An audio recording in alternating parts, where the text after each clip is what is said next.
একজন সাধারণ ক্লিনার একদিন একটা টাকা ভর্তি ব্যাগ খুঁজে পায়।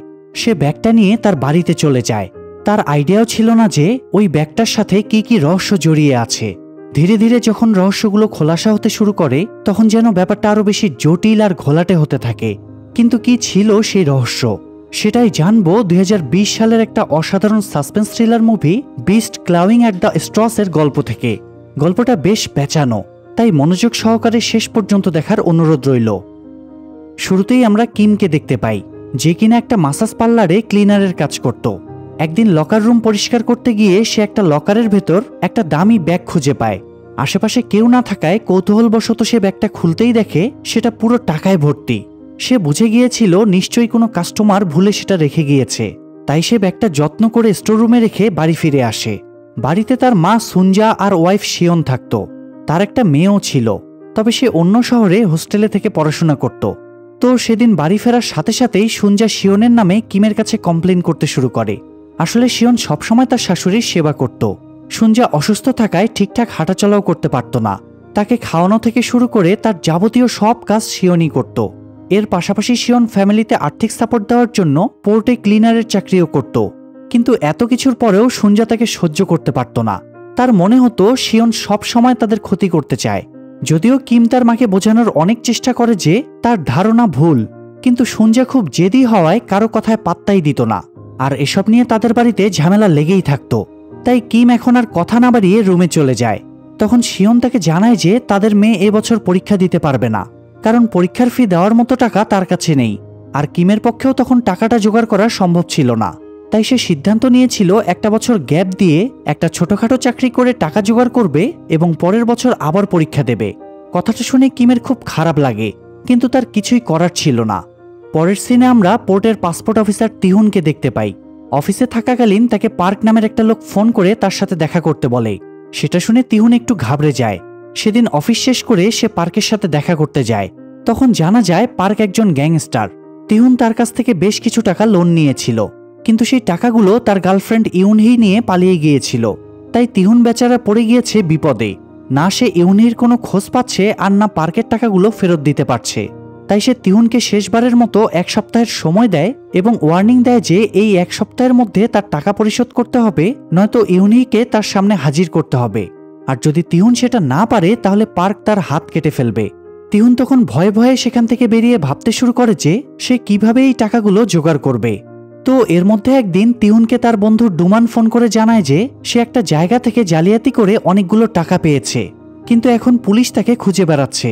তাই সে কোরিয়া থেকে বেরোনোর জন্য তিহুনের সাহায্য চায়। এই কাজের জন্য ডুমান তাকে ওই টাকার 20% ভাগও দিতে চায়। তিহুনের যেহেতু টাকার প্রয়োজন ছিল তাই সে আর আপত্তি করে না। তবে তার মনে তখন আসলে অন্য কিছু ঘুরছিল। সেই রাতে সে তার কাজিন কার্লোসের সাথে দেখা করে। কার্লোস গ্যাংস্টার পার্কের গ্রুপে কাজ করত। তিহুন তাকে ডুমানের ব্যাপারে জানায় আর বলে যে সে শুধু ওই 20% নয়, ডুমানের সব টাকা হাতানোর প্ল্যান করছে। সে এই কাজে কার্লোসের সাহায্য চায়, কিন্তু কার্লোস এতে রাজি হয় না, কারণ কাজটা খুবই রিস্কি ছিল। কিন্তু তিহুন কৌশলে তাকে পটিয়েই ফেলে, আর এরপর তারা ডুমানকে ফাঁসানোর প্ল্যানিং শুরু করে। এদিকে কিম পরদিন অফিসে গিয়ে তার এক সহকর্মীর কাছ থেকে জানতে পারে যে লকারের ওই টাকা ভর্তি ব্যাগটা নিতে কেউ আসেনি।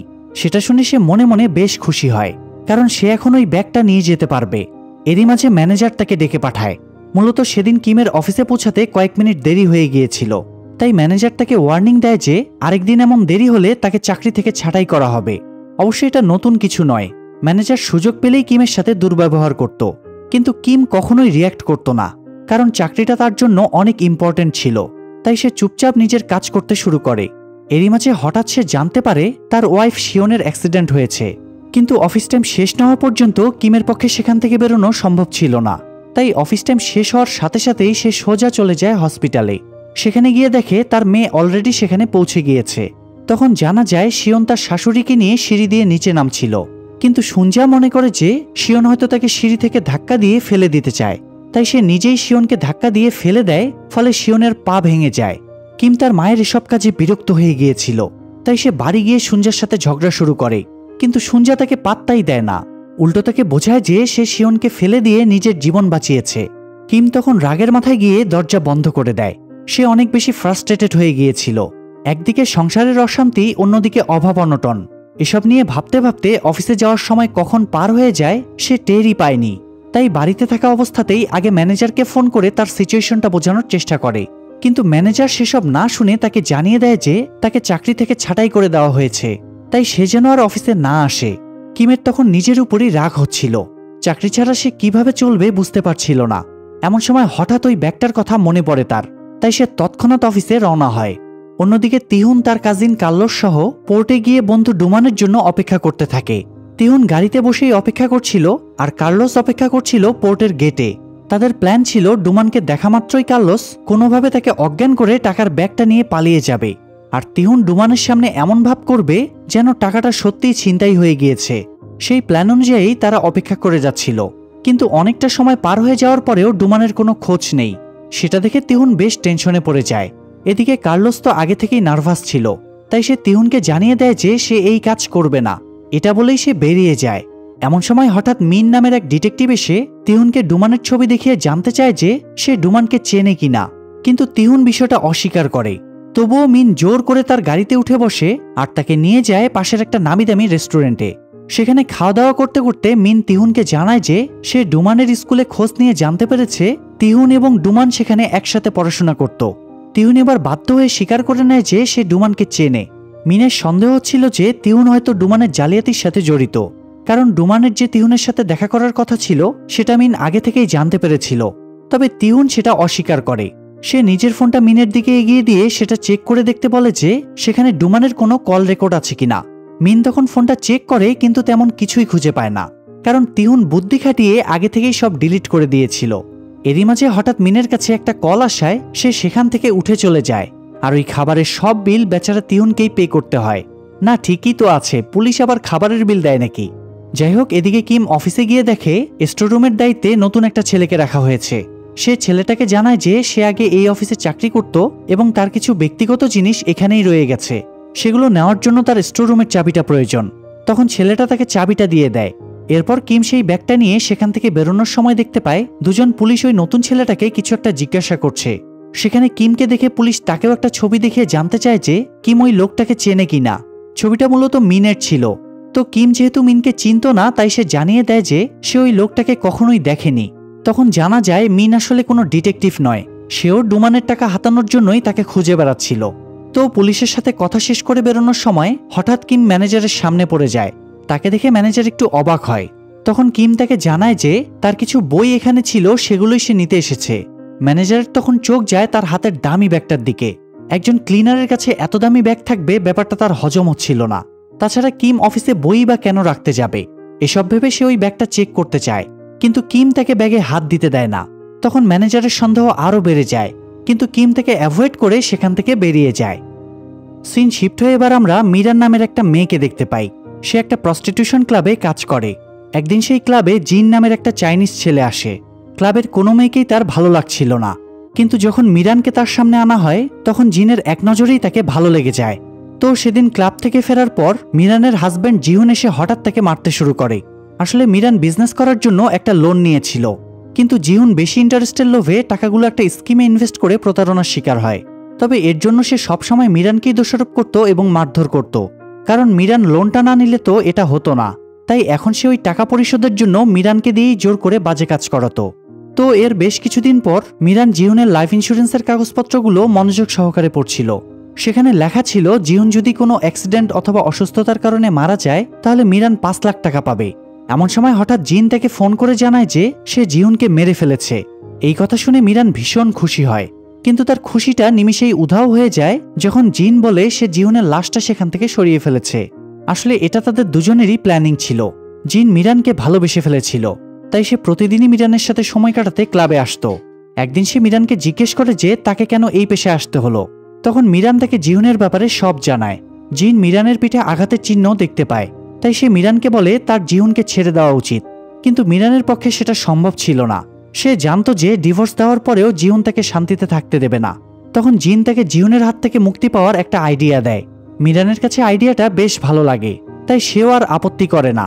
তাদের প্ল্যান ছিল জিন জিহুনকে গাড়ি চাপা দিয়ে মেরে ফেলবে, আর সবার সামনে এটা প্রমাণ করবে যে সেটা একটা সাধারণ অ্যাক্সিডেন্ট ছিল। এতে মিরান খুব সহজেই ইন্স্যুরেন্সের টাকাগুলো পেয়ে যাবে, আর সেটা নিয়ে সে জিনের সাথে শান্তিতে জীবন কাটাবে। কিন্তু এখন যেহেতু জিন ওই লাশটা সরিয়ে ফেলেছে, তাই সেটা অ্যাক্সিডেন্ট হিসেবে চালানো সম্ভব না। অবশ্য লাশ খুঁজে পাওয়া না গেলেও সে ইন্স্যুরেন্সের টাকাটা পাবে, তবে এর জন্য তাকে 5 বছর অপেক্ষা করতে হবে। কিন্তু মিরান তো এতদিন অপেক্ষা করতে চাচ্ছিল না। এসব নিয়ে ভাবতে ভাবতেই হঠাৎ জিউন তার সামনে চলে আসে। তার মানে জিন জিউনকে নয় বরং ভুলে অন্য কাউকে মেরে ফেলেছে। তাই তাকে দেখে মিরান ভূত দেখার মতো চমকে উঠে, কিন্তু জিউনকে সেটা বুঝতে দেয় না। এরপর জিউন ফ্রেশ হওয়ার জন্য ওয়াশরুমে গেলে হঠাৎ জিন নাচতে নাচতে সেখানে চলে আসে, কারণ এখন তো তার এবং মিরানের মাঝে আর কোনো বাধা নেই। মিরান তখন কোনো মতে তাকে সামলে বাইরে নিয়ে যায় আর তাকে জানায় যে সে জিউনকে নয় বরং অন্য কাউকে মেরে ফেলেছে। সেটা শুনে জিনের মাথায় যেন বাজ পড়ে। সে বুঝে উঠতে পারছিল না এখন কি করবে।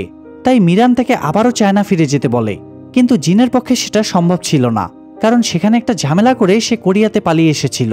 তখন মিরান তাকে বোঝায় যে যত যাই হোক চায়নাতে তো সে কোনো মার্ডার করেনি, তাই সেখানে ফিরে গেলে বড় কোনো সমস্যা হবে না। তখন জিন চায়না ফিরতে রাজি হয় ঠিকই, কিন্তু মিরানকে শর্ত দেয় যে তাকেও জিনের সাথে যেতে হবে। তবে মিরান এতে রাজি হয় না। সে জিনকে বোঝায় তারা একসাথে চলে গেলে সবাই তাদেরকে সন্দেহ করবে, তাই আগে জিনের চলে যাওয়া উচিত। এরপর সে সুযোগ বুঝে জিনের কাছে চলে আসবে। জিন তখন তার কথা মেনে নিয়ে বাড়ি ফিরে আসে। এরই মাঝে গ্যাংস্টার পার্ক লোক পাঠিয়ে তিউনকে ধরে নিয়ে আসে। সেখানে গিয়ে তিউন জানতে পারে পার্ক কার্লোসের পেট থেকে ডুমান আর তার টাকার ব্যাপারে সব তথ্য বের করে ফেলেছে। কিন্তু সবকিছু জানার পরেও তিউন বিষয়টা অস্বীকার করে। পার্ক তখন খেপে গিয়ে তার অ্যাসিস্ট্যান্ট ক্যাটফিশকে কার্লোসের হাতটা কেটে ফেলতে বলে। ক্যাটফিশ তার হাতটা কাটতে গেলে তিউন ভয়ে সবকিছু স্বীকার করে নেয়। তখন পার্ক তাকে ডুমানের কাছ থেকে টাকাগুলো এনে দিতে বলে, কিন্তু তিউনরা তো ডুমানের কোনো খোঁজই পাচ্ছে না, টাকা আনবে কিভাবে? তবে সেটা নিয়ে পার্কের কোনো মাথা ব্যথা ছিল না। সে তিউনকে হুমকি দেয় যে টাকা না পেলে সে তাদের 2 ভাইকেই মেরে ফেলবে। তিউন তখন ভীষণ টেনশনে পড়ে যায়। সে কার্লোসের কাছে আবারও সাহায্য চায়, কারণ মিন অলরেডি তাকে সন্দেহ করতে শুরু করেছে, তাই সে একা কিছুই করতে পারবে না। কিন্তু কার্লোস কোনো মতেই রাজি হয় না। তখন তিউন তাকে জানায় তার কাছে একটা লাকি চার্ম আছে, তাই তাদের ভয় পাওয়ার কোনো প্রয়োজন নেই। তার কথা শুনে কার্লোস বেশ অবাক হয়। তখন তিউন তাকে একটা গল্প শোনায়। একদিন সে তার এক বন্ধুর সাথে লং ড্রাইভে বেরিয়েছিল। রাস্তায় হঠাৎ তার বন্ধু লাকি স্ট্রাইক ব্র্যান্ডের সিগারেট আনার জন্য তিহুনকে একটা দোকানে পাঠায়। তিহুন কখনো সিগারেট খেত না, তবুও বন্ধুর জন্য তাকে দোকানে যেতে হয়। সিগারেট কিনে বেরোলেই সে দেখতে পায় একটা ট্রাক এসে তাদের গাড়িটা ভেঙে চুরমার করে দিয়েছে। তার বন্ধুও ওই অ্যাক্সিডেন্টে মারা যায়। তখন তিহুন মনে মনে ভাবে যদি সে সিগারেট আনতে দোকানে না যেত তাহলে তাকেও তার বন্ধুর মতো প্রাণ হারাতে হতো। ওই সিগারেটটাই তার প্রাণ বাঁচিয়েছে। তখন থেকে সে লাকি স্ট্রাইক সিগারেটকে নিজের জন্য লাকি মনে করে খেতে শুরু করে। এই সিগারেটের কথাটা সবাই মাথায় রাখবেন, কারণ সামনে এটা নিয়ে আরও কাহিনী আছে। তো এই গল্প শুনিয়ে সে আবারও কার্লোসকে পটিয়ে ফেলে আর তারা ডুমানকে খোঁজার উপায় ভাবতে শুরু করে। এর জন্য তারা মিনকে ফলো করার সিদ্ধান্ত নেয়, কারণ মিন যেহেতু ডুমানকে খুঁজে বেড়াচ্ছে তাই তাকে ফলো করলেই কোনো না কোনো ক্লু পাওয়া যাবে। এরপর থেকে কার্লোস দিনরাত মিনকে ফলো করতে শুরু করে আর তিহুনকে আপডেট দিতে থাকে। এদিকে মিরানের ক্লাবে একটা ঝামেলা বাঁধে। একজন কাস্টমার তার সাথে সময় কাটাতে চাচ্ছিল, কিন্তু মিরান তার সাথে যেতে রাজি হচ্ছিল না, কারণ আগের দিন জিহুনের মার খেয়ে তার অবস্থা খুব খারাপ হয়ে গিয়েছে। কিন্তু কাস্টমার কোনো মতেই তাকে ছাড়তে রাজি হচ্ছিল না। এমন সময় সেখানে মিরানের বস এসে লোকটাকে মেরে অজ্ঞান করে ফেলে আর মিরানকে তার অফিসে নিয়ে যায়।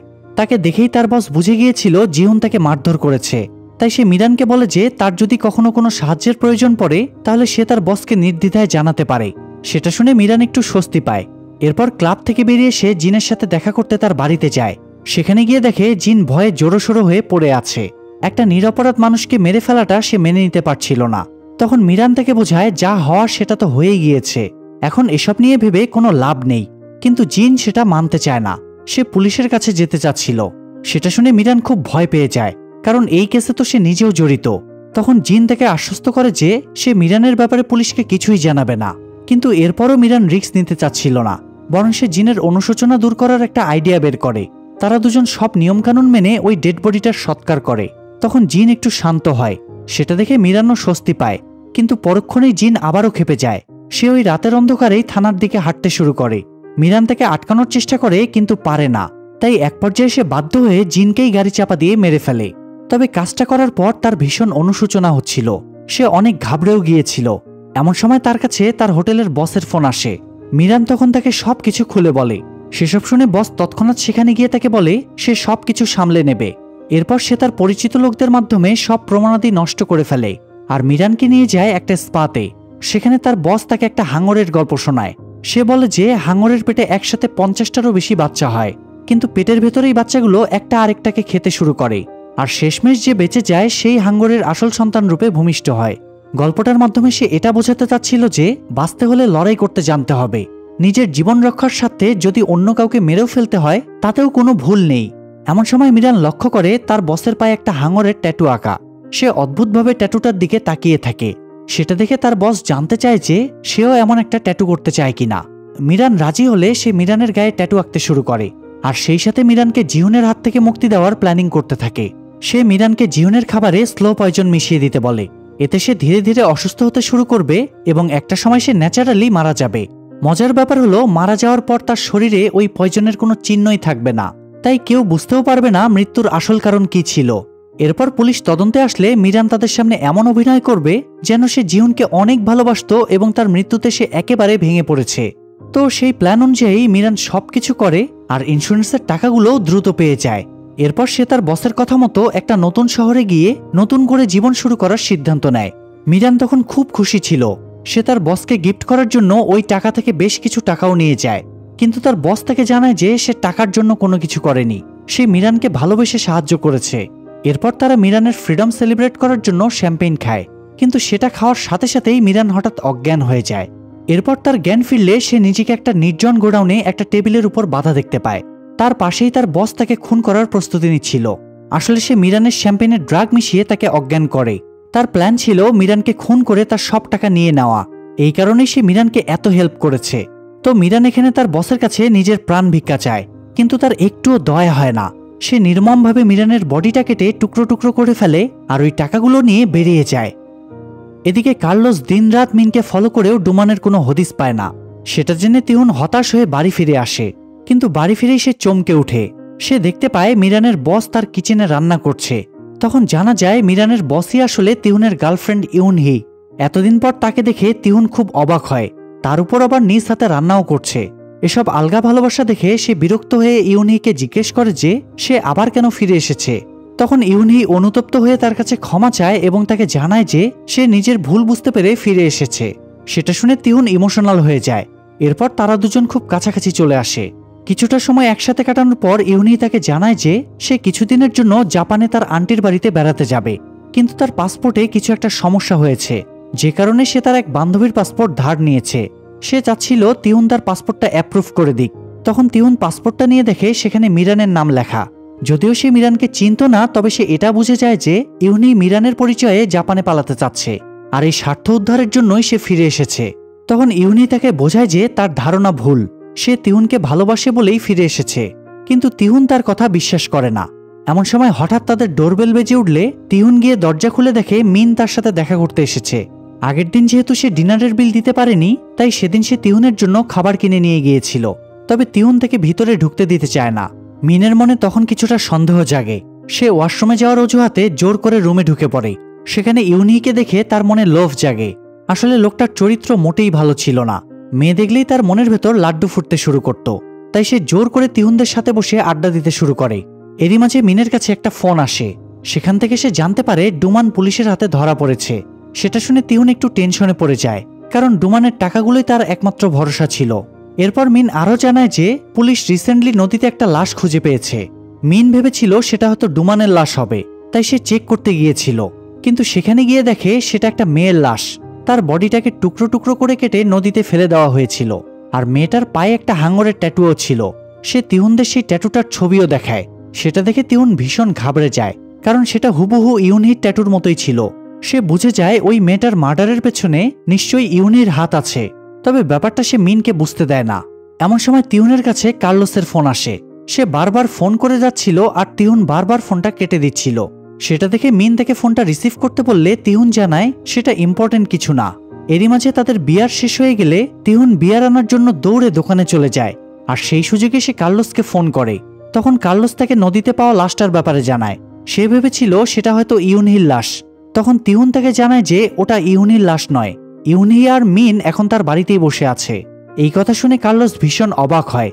তখন তিহুন তাকে বলে যে ইউনহি যেহেতু দেশ ছেড়ে পালাতে চাচ্ছে, তার মানে তার কাছে নিশ্চয়ই অনেক টাকা আছে, তাই যদি তারা টাকাগুলো হাতিয়ে নিতে পারে তাহলেই সব সমস্যার সমাধান হয়ে যাবে। সেটা শুনে কার্লোস তাকে সাহায্য করতে রাজি হয়ে যায়। তো এরপর তিহুন বাড়ি ফিরে এসে যা দেখে সেটা তার চিন্তার বাইরে ছিল। সে দেখে যে ইউনি মিনকেও মেরে তার লাশটা টেনে ওয়াশরুমে নেওয়ার চেষ্টা করছে। এই দৃশ্য দেখে সে হতবাক হয়ে যায়। তখন ইউনি তাকে জানায় যে মিন তার গায়ে হাত দেওয়ার চেষ্টা করছিল, তবে নিজের সম্মান নিয়ে তার কোনো চিন্তা ছিল না। তার চিন্তা হচ্ছিল যে মিন তার ট্যাটুটা না দেখে ফেলে, কারণ সেটা দেখে ফেললেই তো সে ধরা পড়ে যাবে। তাই ইউনি বাধ্য হয়ে মিনকে মেরে ফেলেছে। এরপর সে লাশটা টানতে টানতে ওয়াশরুমে নিয়ে গিয়ে কাটতে শুরু করে, আর তিহুনকে জোর করে পাঠিয়ে দেয় ফ্লোরে পড়ে থাকা রক্তগুলো পরিষ্কার করার জন্য। তিহুনকেও বাধ্য হয়ে তার কথা মানতে হয়, কারণ বাড়িটা যেহেতু তার, তাই সবার আগে তো সেই ঝামেলায় পড়বে। তবে কিছুক্ষণ পর ইউনি ওয়াশরুম থেকে বেরোলেই তিহুন তার মাথায় আঘাত করে তাকে অজ্ঞান করে ফেলে। এরপর তার গাড়ির চাবিটা নিয়ে গ্যারেজে চলে যায়। সেখানে গিয়ে সে গাড়ির পেছনের বনেট খুললেই একটা টাকা ভর্তি ব্যাগ দেখতে পায়, আর সাথে সাথেই ব্যাগ সহ গাড়িটা নিয়ে পালিয়ে যায়। এরই মাঝে গ্যাংস্টার পার্ক কার্লোসকে নিয়ে পৌঁছে যায় তিহুনের বাড়িতে।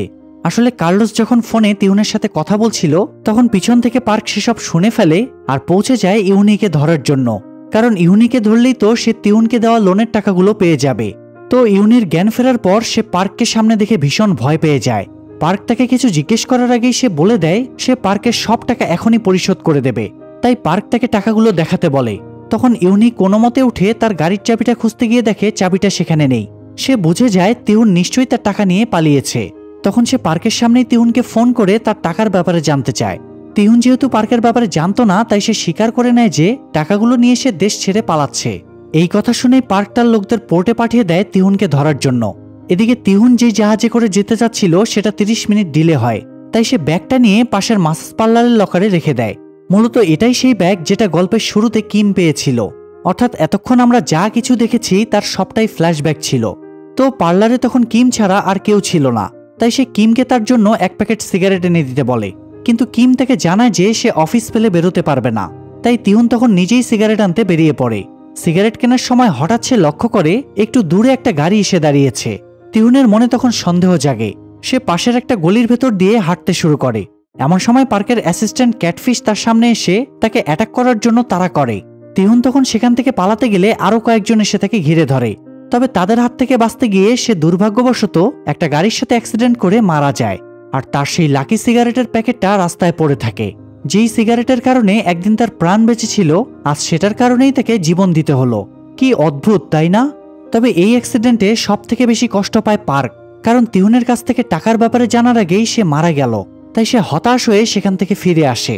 আর এরপরেই মূলত কিমের সেই চাকরি হারানোর ঘটনাটা ঘটে এবং সেই টাকা ভর্তি ব্যাগটা তার বাড়িতে নিয়ে যায়।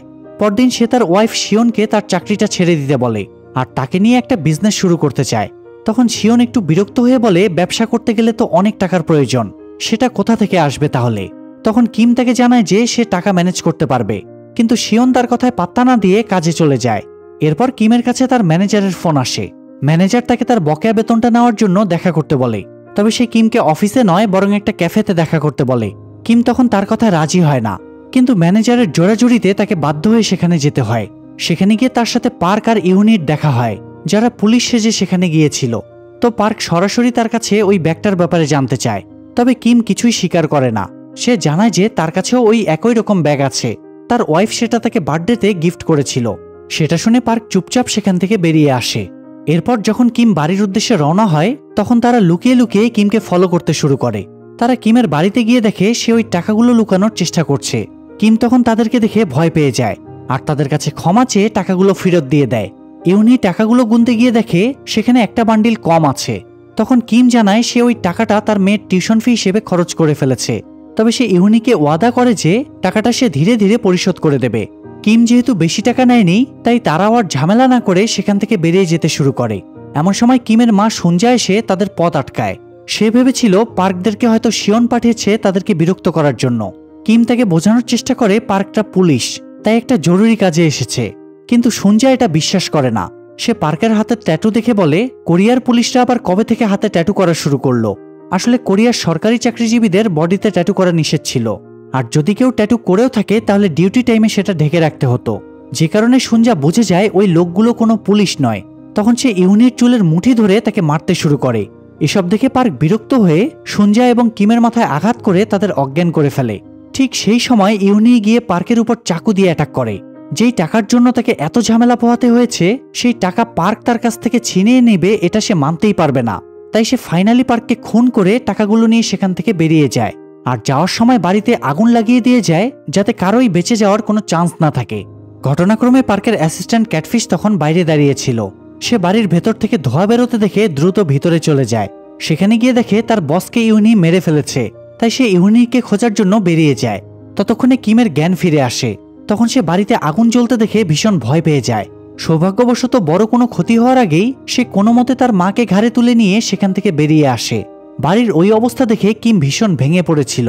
তখন ছুঞ্জা গিয়ে তাকে বোঝায় যে যেটা চলে গিয়েছে সেটা নিয়ে আফসোস করে কোনো লাভ নেই, তারা মেহনত করে আবারও তাদের সবকিছু ফিরে পাবে।